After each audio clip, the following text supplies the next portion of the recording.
साथियों नमस्कार। आंदोलन होते हैं तो उनके परिणाम बहुत अच्छे नहीं होते। कोई भी आंदोलन बहुत अच्छा नहीं होता है और वास्तव में आंदोलन करने से पूरी जन धन की हानि होती है। और जिस जगह पर आंदोलन होता है, मान लीजिए रोड पर आंदोलन हो रहा है तो कोई बीमार आदमी जा रहा है, उसकी गाड़ी फंस गई तो उसके रास्ते में ही दुर्घटना होती है। और कई बार ऐसा देखा देखा गया है। कभी भगदड़ मच गई तो उसमें जो थोड़ा चलने में असमर्थ हैं या कम एज के बच्चे हैं, वो चोट खा जाते हैं। तो ये तो हुआ जो पब्लिक को जो नुकसान होता है। और सरकार को नुकसान ये होता है कि उसके बहुत सारे कामकाज ठप हो जाते हैं, इससे बहुत ही आर्थिक नुकसान होता है। अगर वही पैसा होता तो देश के विकास में खर्च होता। तो इसलिए आंदोलन बहुत अच्छी बात नहीं है। लेकिन अब प्रश्न ये उठता है कि आंदोलन की आवश्यकता ही क्यों है। अगर एक कहावत कहते हैं कि सीधी उंगली से अगर घी निकल जाए तो उंगली को टेढ़ी करने की ज़रूरत नहीं पड़ती है, उंगली टेढ़ी नहीं करनी चाहिए। तो जब किसी व्यवस्था के साथ अत्याचार होता है तो अत्याचार के लिए पहले पब्लिक उसमें लिखा पढ़ी करती है, और लिखा पढ़ी करने के बाद भी सुनवाई जब नहीं होती है तो चेतावनी देती है कि ऐसा नहीं होगा तो हम आंदोलन करेंगे। और जब वो नहीं हो पाता है तो आंदोलन होता है। अभी कई बार होता है किसी क्षेत्र में पानी नहीं आता है तो लिखा पढ़ी करते हैं। इसके बाद बहुत लिखा पढ़ी करने के बाद कोई सुनता नहीं है तो भी ऐसा आंदोलन करना पड़ता है लोगों को। इस तरह से और भी छोटी मोटी और पब्लिक जो समस्याएं होती हैं, तो मान लीजिए किसी एरिया में ट्रांसपोर्ट व्यवस्था नहीं है तो उसमें लिखा पढ़ी करते हैं, फिर भी अगर सरकार नहीं सुनती है तो उस दशा में उनको आंदोलन करना पड़ता है। ये तो हुआ कि जो हमारी मूलभूत आवश्यकताएं हैं उनकी जब कमी होती है और लिखा पढ़ी करते हैं तो नहीं होता है तो आंदोलन करना पड़ता है। अब इसके बाद जो मुख्य चीज़ आती है कि हमारे शिक्षा के क्षेत्र में जब अनाचार या अत्याचार बढ़ता है तो लिखा पढ़ी करने पे जब समस्या नहीं सॉल्व होती है तो आंदोलन करना पड़ता है। जिस तरह से अभी नीट का पेपर आउट हुआ, और नीट का पेपर आउट हुआ तो फिर छात्रों को गुस्सा हुआ कि पूरे साल वो पढ़ते हैं और इस तरह से इंतज़ार करते हैं कि वो एक परीक्षा का जो दिन होता है उस दिन वो उनके लिए स्वर्णिम दिन होता है और उसमें सफलता पाने के बाद वो डॉक्टर बनेंगे। लेकिन 2 दिन बाद पता चलता है कि किसी क्षेत्र में पेपर आउट हो गया है तो उनके सारे सपने चूर-चूर हो जाते हैं।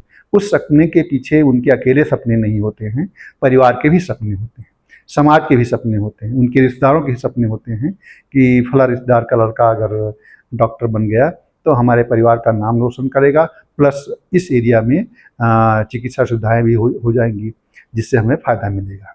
भले ही उसकी पोस्टिंग उस एरिया में ना हो, लेकिन कभी वो घर आएगा तो कम से कम उससे चिकित्सीय सहायता या जानकारी भी लिया होती है। तो ये लोगों की बहुत बड़ी आशाएँ होती हैं, ये चकनाचूर हो जाती हैं। इसी तरह से जब प्रतियोगी परीक्षाएँ होती हैं तो उसमें भी जो आवेदक है वो इंतज़ार में रहता है कि हमने 1 साल पढ़ाई की और पूरा तन मन धन से घर वाले भी पैसा जुटा करके खेत गिरवी रख करके करते हैं। लेकिन होता यही है कि जब पेपर आउट हो जाता है तो फिर अगला एग्ज़ाम कब होगा उसका इंतज़ार करते हैं। इसके बाद ये होता है कि फिर और डेट आती है तो फिर डेट पोस्टपोन हो जाती है। इसी तरह से कई बार क्या होता है कि लिखित परीक्षा हुई, उसके इंटरव्यू की डेट 2-3 बार पोस्टपोन होती है तो सालों लग जाते हैं। कई बार होता है कि परीक्षा भी हो गई तो उसके प्रश्न कोलाइट कर गए तो उसका वो भी मामला कोर्ट में चला जाता है। तो इस तरह से बहुत सारी समस्याएँ आती हैं, जो लोगों के भविष्य के साथ खिलवाड़ होता है तो लोगों के सपने चकनाचूर हो जाते हैं। और ऐसी दशा में कि चूँकि हर साल जो हमारी बेरोज़गारी बढ़ती है, 18 साल के ऊपर आयु के बच्चे जुड़ते जाते हैं, तो ये बेरोज़गारों की एक फ़ौज इकट्ठा हो जाती है। दूसरा ये होता है कि जिनकी एज ख़त्म होने वाली है सर्विस के लिए, उनकी एज हर साल धीरे धीरे ख़त्म हो जाती है। तो जिनकी एज आज के 2 साल पहले थी, अब उनकी एज ओवर हो गई, और जिनका लास्ट एग्ज़ाम है और मान लीजिए पेपर आउट हो गया, तो अब वो पूरे जीवन में इस जन्म में कभी एग्ज़ाम नहीं दे पाएँगे। वो पूरा मन मार कर रह जाते हैं कि हमारी ज़िंदगी तो अब मिट्टी में हो गई। कई लोग ऐसे हैं जो विभिन्न परीक्षाएँ जब देते हैं और जब पेपर आउट हो जाता है, तो बहुत रोते हैं, उनका सपना चकनाचूर होता है। तो इस संदर्भ में सरकार से अनुरोध है कि इस पर पूर्णतः अंकुश लगाना चाहिए, और जो आदमी इसमें हो उसको कठिन से कठिन सज़ा होनी चाहिए। और ख़ैर सरकार इसमें करने जा रही है, तो बहुत खुशी की बात है। अब हम आंदोलन की चर्चा करेंगे। जब किसी भी क्षेत्र के लिए, किसी भी विकास के लिए, किसी भी कार्य के लिए आंदोलन शुरू होता है, तो शुरू में जो लोग सोचते हैं, वो तो कल्याण के लिए सोचते हैं।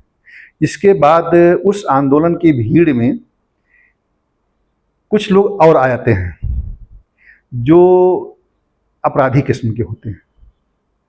और जब वो अपराधी किस्म के होते हैं, तो जो मुख्य आंदोलन करता है, जिनकी एक टीम होती है आंदोलनकर्ताओं की, उनको जब पहचान नहीं हो पाती, उनको क्या लगता है कि ये लोग हमारी सहायता के लिए आए हैं, और वो लोग सहायता करने नहीं बल्कि अपनी चमकाने आते हैं कि उनसे अगर आंदोलन सफल हो गया और वो आदमी उसके साथ में हम मिल गए, तो हमारे अपराध में कुछ छूट मिल जाएगी, बहुत सारी चीज़ें वो आशा करके आते हैं।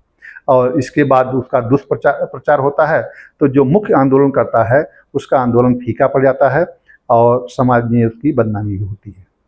ठीक है?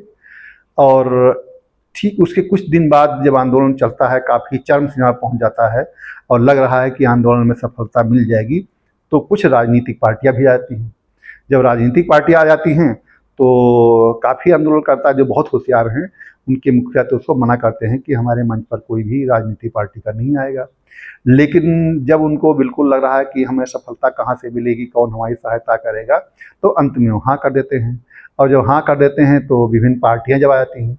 पार्टियों का अपना टैग होता है, उनकी अपनी कमियाँ होती हैं, उनकी अपनी अच्छाई और कमियाँ दोनों चीज़ होती हैं, दोनों की चर्चा करेंगे। और कहीं-कहीं राज्यों में उनकी सरकारें होती हैं, तो जब उस पर होता है, तो कहते हैं जहाँ इनकी सरकार है उन्होंने ऐसा क्यों नहीं किया। तो इस संदर्भ में हमें अनुरोध ये है, मैं करना चाहूँगा कि जो आंदोलन करता हैं, तो वो अपनी एक टीम लगाएँ कि जो उनके साथ में आ रहे हैं आंदोलन जब उन्होंने शुरू किया उसके 2-3 दिन बाद जब लोग आ रहे हैं, उनकी पहचान करें, और उनकी पहचान अगर ठीक तरीके से हो पाती है कि ये असली हमारे सहायता के लिए आए हैं, तब तो उनको शामिल करना चाहिए। अगर उनको लगता है कि अपराधी किस्म के हैं या राजनीतिक स्वार्थ के लिए आए हैं, तो कोशिश करना चाहिए कि उनको शामिल ना करें। क्योंकि जब आपकी पार्टी राजनीतिक पार्टी हो जाएगी, तो फिर जन कल्याण शब्द वहाँ ख़त्म हो जाएगा। फिर मान लीजिए इन फ्यूचर आंदोलन करते आप कोई पार्टी बना लेते हैं, वहाँ पहुँच जाते हैं, तो फिर जब सरकार पार्टी बना दिया, किसी सरकार से समझौता कर लिया, तो जिस जनता के लिए आप आए हैं उसका काम नहीं कर पाते हैं। फिर आप जिस पार्टी के अंदर सरकार बनाएँगे, और फिर जो उसका मुखिया होगा, आपको उसकी बात माननी पड़ेगी, और जो पार्टी के नियम कानून, जो व्यवस्थाएँ हैं, उनको माननी पड़ेगी। तो जो आपका गैर राजनीतिक आंदोलन शुरू हुआ था, वो ठप हो जाएगा, और उसका ठप क्या, वो पूरा अंत हो जाएगा। तो जो आपकी सामाजिक पहचान बनी थी समाज में, वो आपकी ख़त्म हो जाएगी। इसलिए समाज में जो आपकी पहचान बनी है, आप जन कल्याण के लिए आपने जो बीड़ा उठाया है, तो इसका आपराधीकरण और राजनीतिकरण नहीं होना चाहिए। इससे बचने के लिए आपको हर संभव प्रयास करना चाहिए। और सरकार भी से पुनः अनुरोध करते हैं कि सरकार को भी ऐसे कठोर कदम उठाने चाहिए कि हमारी नकल व्यवस्था या किसी तरह से ना हो। और मैंने पिछले वीडियो में चर्चा की थी कि नकल का आरंभ जो 10वीं 12वीं और पिछली परीक्षाओं, किसी भी परीक्षा में कक्षा 1 से लेकर के और अंत तक परीक्षा तक जितनी भी परीक्षाएँ होती हैं, किसी भी परीक्षा में नकल नहीं होनी चाहिए। और हर परीक्षा में कहीं भी नकल होती है, तो उसके लिए आंदोलन होना सरकार को ध्यान रखना चाहिए। नहीं होता है तो जो आंदोलन समितियाँ हैं उनको करना चाहिए, ताकि नकल पूर्णतः खत्म हो जाए। और जब पीछे नकल खत्म हो जाएगी, तो जो प्रतियोगी परीक्षाओं में पेपर आउट होते हैं वो समस्या सॉल्व हो जाएगी, प्लस नीट जैसे जो अन्य एग्ज़ाम हैं उन सब की समस्या सॉल्व हो जाएगी। साथियों, ये वीडियो आपको कैसा लगा, आप इसको सुनिए, और अच्छा लगा तो इसको सब्सक्राइब करें और लोगों को शेयर करें, और लाइक करें। इन्हीं शब्दों के साथ बहुत बहुत धन्यवाद।